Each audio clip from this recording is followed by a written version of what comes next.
Welcome to New York Close-Up. I'm Sam Roberts of the New York Times. Our topic tonight, women in the workplace and how children perceive their parents' jobs. The Ms. Foundation is sponsoring Take Our Daughters to Work Day next Wednesday, April 28th.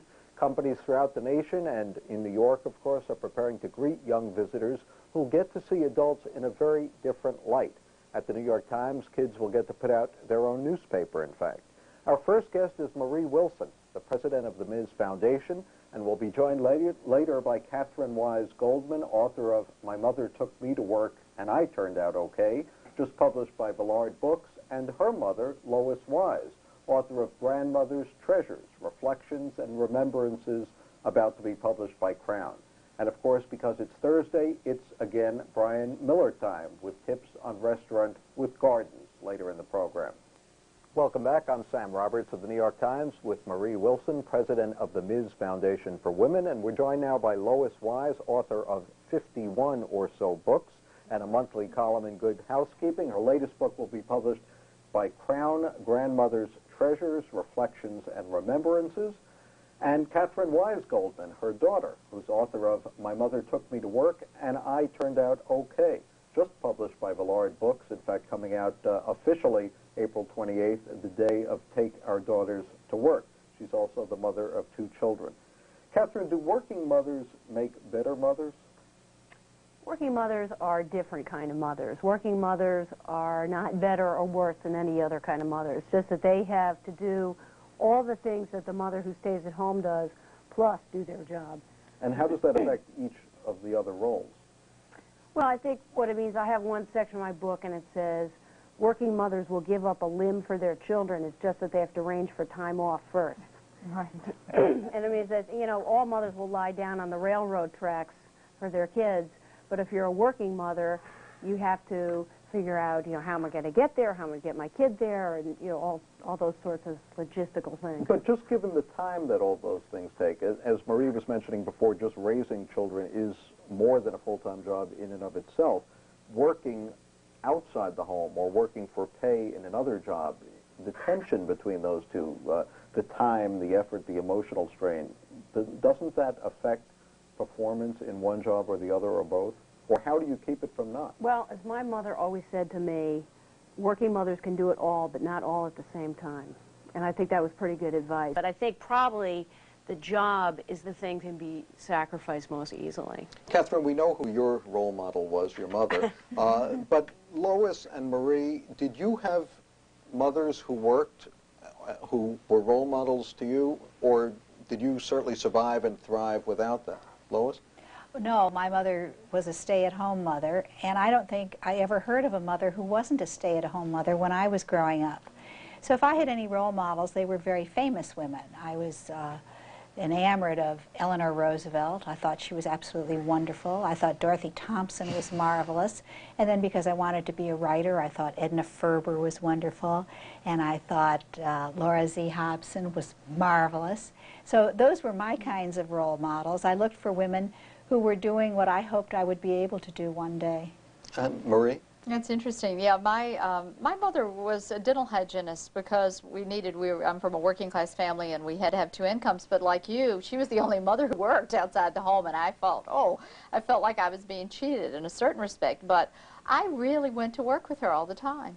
And I saw what happened to women at work through my mother's life. And I think I'm the first generation in that family that went to college. And I think a part of that was I looked at what her life was like. I saw how hard she worked. I saw what happened. My mother has built the careers of more men in this country than this world dreams of. But I saw that she was building other people's dreams. And so I think it was powerful to be there. So there was a lesson for you in that. Such a lesson. But Lois, you obviously became what you wanted to become without a Take Our Daughters to Work Day, without a working mother. Were you the exception, or can any girl today do the same thing? Well, I was a little girl from Shaker Heights, Ohio, and that was definitely the exception when I was doing what I did. And it wasn't really so much a question. I mean, it's lovely to say, yes, I wanted this career and I had this calling. But I also needed money. I mean, we really needed money. I was married to somebody who started an advertising agency, and I was a writer. I'd been a newspaper reporter, and therefore he decided it would be terrific. I could be the copywriter in the agency. Didn't matter that I'd never written copy, you know. You can do what you do. So, you know, put a little label on it and say, I'm a copywriter. And so I became a copywriter, and so I started working, and then my contributions became important to the agency, and I couldn't get out. And I will say that when my children were little, certainly when Kathy and her brother were small, I really wanted to be at home, and I couldn't. And so she does understand, when Kathy talks about one having to make choices at various times in life, she was there. She saw the choices made, and she realized that one had to achieve some kind of balance in order not to lose contact with the children, and in order not to let the job slide away, because this job was too important to our lives. Mm-hmm. It really wasn't, I am a career woman. Kathy, That wasn't what it was about. This isn't group therapy, but You can use that too. everyone can. However. But are there any times when you really resented the fact your mother wasn't home, or you had friends whose mothers didn't work, and you said, why is my mother off doing this? That you thought maybe it was selfish on her part, Well, or not caring enough toward you? It's funny because I felt in some closeted kind of way that I wouldn't admit to people. I was really kind of proud of my mother and what she did and what she worked She with. finally told me. Thank you, Sam. Thank you, Sam. But what really bothered me is that my mother would come to school all dressed up. And I was so mortified when she would come to school dressed up and everybody else's mother had on a tennis dress or something. And I thought, why didn't she just look like that? Why does she have to be all dressed up? Why did that mortify you? Well, because when you're a little kid, you want your mother to be exactly like everybody else's mother, you know, and the fact that she wasn't there didn't really bother me, that she wasn't like everybody else's mother that way. There's certain times I wanted her to be at home and I wish she could be there, but she did all the things that you're supposed to do. You know, she went to the school plays and she was the brownie leader and all that kind of stuff. Now, how did you balance all of those things? It sounds like you didn't give up very much. I didn't sleep for 20 years. And if you don't sleep for 20 years, it's amazing what you can do. How about you, Marie? Oh, I didn't sleep for 20. No, I guess what I was listening to and so intently is this business about balancing and reality. See, I think if we made any mistakes, Sam, in the first few years of this part of the women's movement, I don't think we talked honestly to each other about what it meant. I mean, we were so intent on getting things done, and some of us were working because we had to work everywhere, but talking honestly to girls about what it does cost, instead of these glossy pictures that they saw for a while of super women that so made it so unreal, that it is really, really hard, and that something has to be done differently. I mean, one of the questions that we've got in the curriculum on Take Our Daughters for the girls is ask women and men, what is it like to work, you know, here and have a family? Ask, you know, so that girls get honest answers about that. That's a good way to do it, because I think it's very unhelpful to women to keep assaulting them with guilt and keep making them feel horrible for everything they're not doing. And I think to try to speak to them positively and tell them all that they're doing for their children by working, by showing them a broader world, by being a role model and doing all kinds of things for them for their later lives, because they're not always going to be 3 years old. Right. It's much more helpful. Do the sons of working mothers have a different reaction from the daughters of working mothers? Yes, I think they do.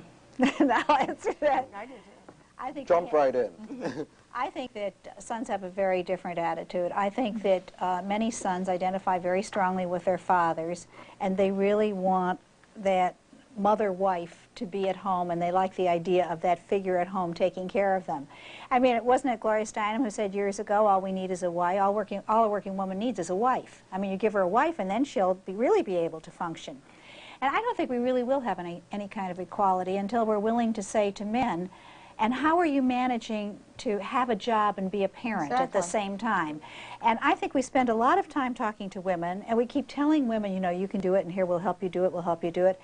But how are we helping men do it? And where are we saying to men, this is your responsibility? The problem with women who work, the problem for women who work, is that they have to do 150% of life instead of just 100% of life.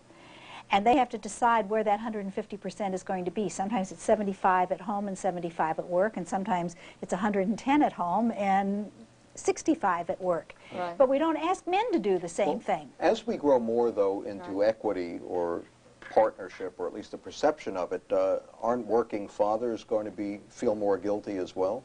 I think that what's going to happen with the generation of young men who are going to work now, who have for the most part had working mothers, they're going to say, I want to be more a part of my family that I'm raising. And they're going to come into the workforce, and I think is what happens is they're going to get very vocal about it. It's going to give women more confidence to be more vocal about it, and things are going to change. Okay, before they change, we've got to stop for some messages, and we'll be back on New York Close-Up right after this.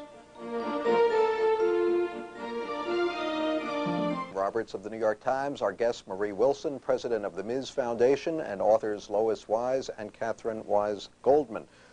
Is there a difference in the feelings of adolescent girls today by race and by class?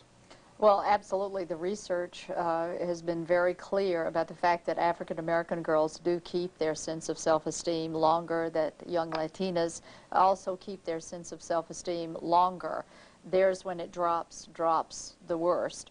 But African American girls who are actually more grounded in family and communities and grounded in something we've just been discussing, and that is the whole notion that work and family are more joined, that, you know, these powerful women who are powerful in the home and powerful in the communities, and for whom there's not been the luxury of shall I work or inside or outside the home. This is life.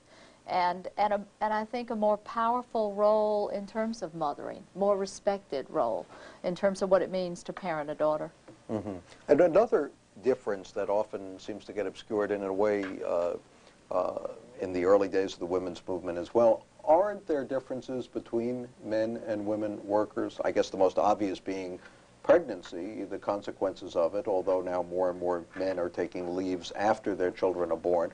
But are there differences stylistically, otherwise, needs in terms of men and women in the workplace?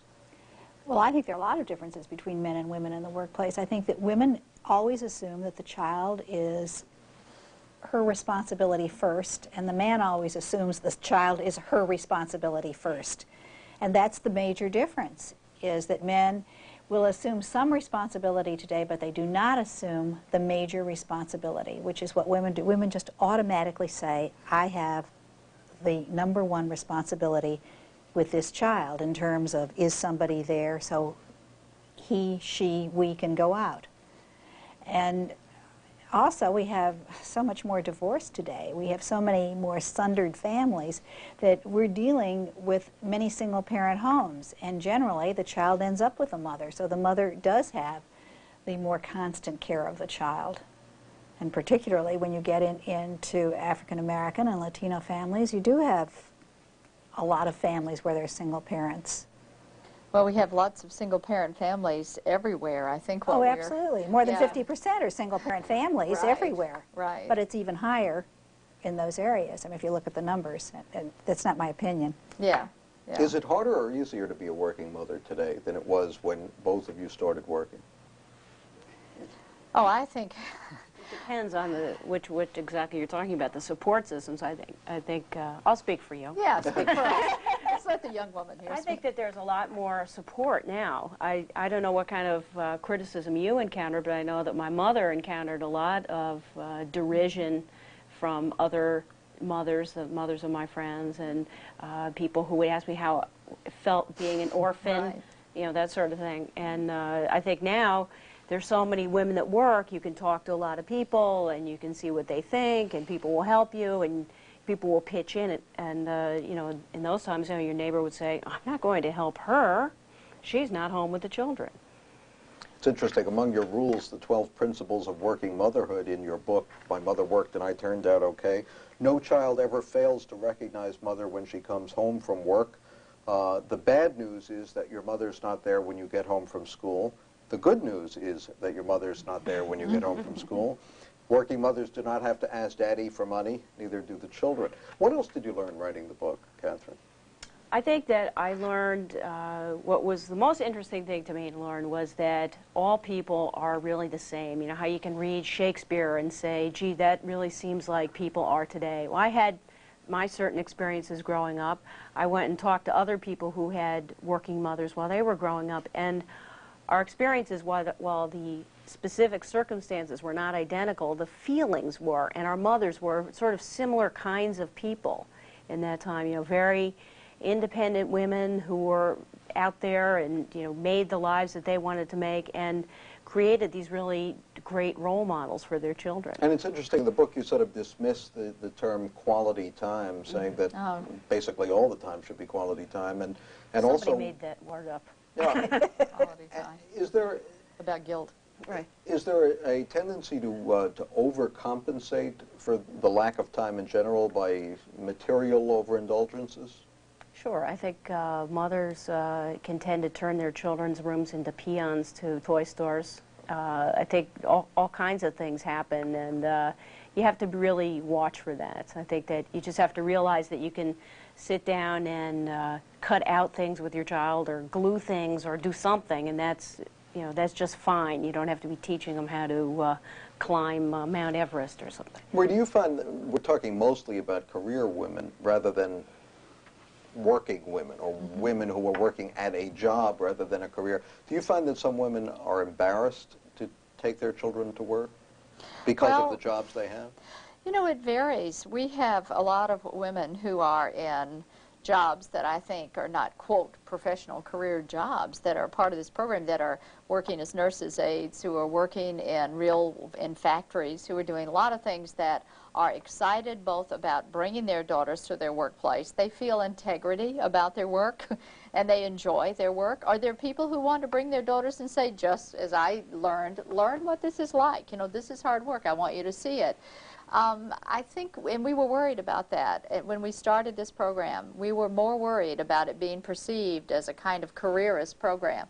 We don't feel that careerism is the answer for girls. It hasn't worked.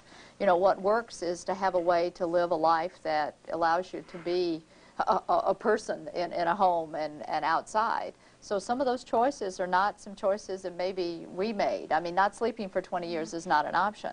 And of course, it's interesting by class too. Working class women are the real supermoms in this country who don't get featured on the magazines. I mean, I think to have girls go in and see what their mothers are doing in very hard jobs is important. The women who are organized, for instance, to see what's happening among union women, among the women that are out there under 9 to 5 or CLUE, would be as powerful an experience as I can think of, given who these women are and how they've learned to live. Were there any companies or employers that turned you down in terms of cooperating with Take Our Daughters to Work Day? Well, that's interesting. What immediately comes to me is the companies that seem to be the readiest were like the Aurora, Colorado Fire Department. I mean, I was interested in some of those places, you know, not career jobs, where the supermarkets, the people that felt best about what they did every day and more comfortable were the ones that New York City police officer among them? And yeah, the New York City Police Department, etc. People there who got excited about it. But we didn't have people turn us down. We had, you know, because the Salomon Brothers, the Times, we have all kind of 9X, all kind of big companies who are doing this. But there was some degree of nervousness about what does it mean to really make a girl welcome in a workplace. So there were some companies who were more concerned than others. Okay, Take Our Daughters to Work Day next Wednesday, April 28th. Thanks to Marie Wilson of the Ms. Foundation, authors Lois Wise of Grandmother's Treasures and Catherine Wise Goldman of My Mother Worked and I Turned Out Okay. Next, New York Times restaurant critic Brian Miller with some tips on alfresco dining. Transcripts and videotape copies of this program are available.